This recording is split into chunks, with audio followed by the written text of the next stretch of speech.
We're being joined by Kansas United States Senator Jerry Moran.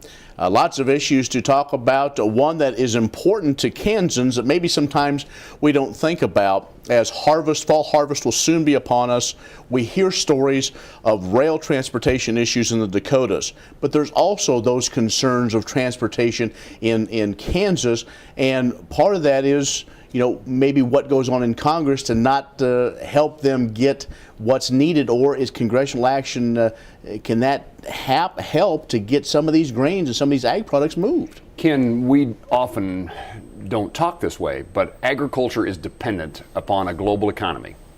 It's dependent upon its ability to get agriculture commodities into world markets, and it needs to be able to do that in the most cost-effective way in order to compete with other suppliers. Transportation, particularly for us here in the middle of the country, in places like Kansas, is critical, and it's highways, roads, and bridges. And Congress did pass, there's not a lot to brag about here, but we did pass a stopgap measure to keep the trust fund monies flowing to the Kansas Department of Transportation and all other states to maintain and improve our roads, bridges, and highways. That's a good thing, and it's necessary for us to survive here in the Midwest. Trains, getting agricultural, particularly grain, to market really does matter. We've got problems at the moment in which the cost of a unit train and loading that train and sending it down the track is hugely expensive. We apparently are competing with coal and other commodities, as we always have. We haven't had the kind of weather in Kansas to have these bumper crops, so we haven't had the rail car shortage over the last several years.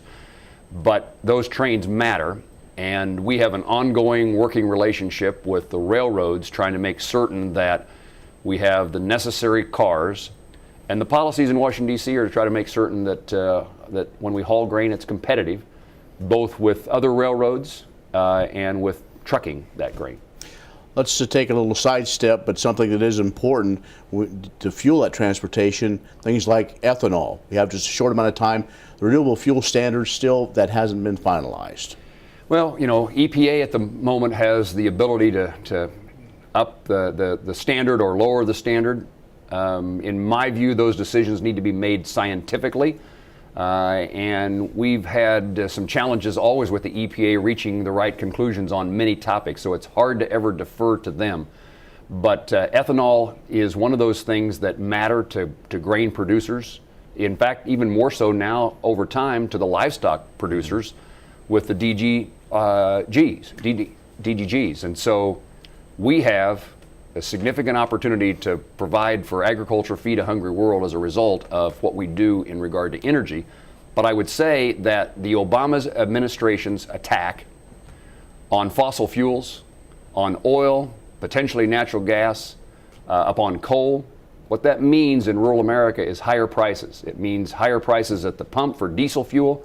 It means that electricity that we use to run a pump is more expensive, and more expensive to have electricity in our home. And so we're making a mistake in Washington, D.C. as the administration takes on fossil fuels. It's going to drive up the cost.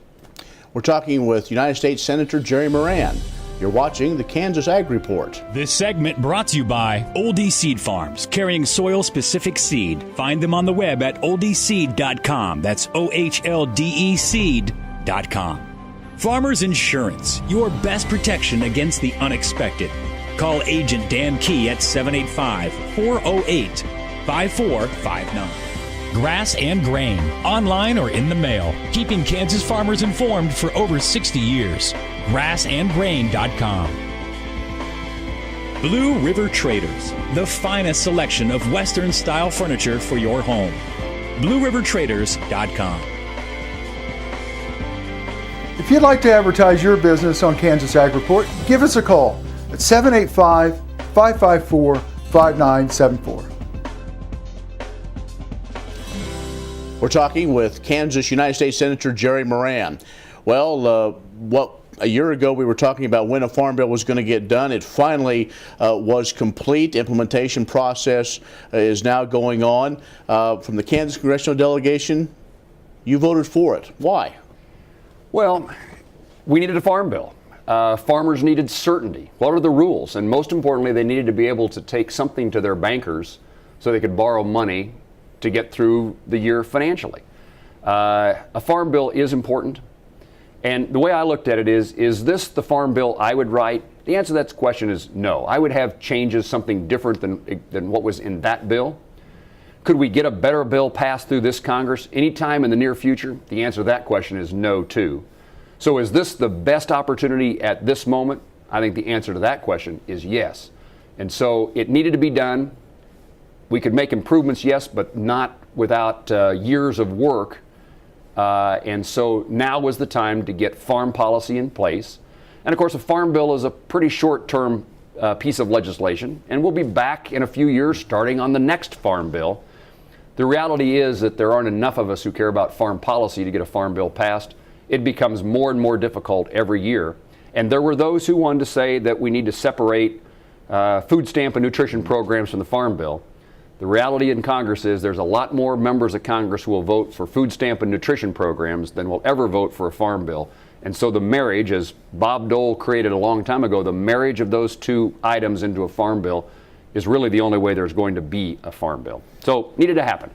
Will there be a time, though, when we maybe make it a food nutrition bill, and that commodity title will be one that's kind of left aside? You know, Ken, first of all, I'd take the word farm bill out of farm bill. It's less and less a farm bill all the time. It ought to be called something more accurate. But I would say that, again, if you care about the amount of money that's spent in food and nutrition programs, you want people, I think, like me, which I hope means common sense, middle of America, conservative values, that involved in writing nutrition programs as well. You separate the two, those farm bill, the food stamp and nutrition programs are going to be determined by people who want to spend a lot more money on those programs. Well, Senator, thank you for your time. Good luck finishing up the rest of this year. Still a lot of lifting left to do. We'll do some lifting. U.S. Senator Jerry Moran of Kansas has been our guest. I'm Ken Rogers for AgView.net. You're watching Kansas Ag Report.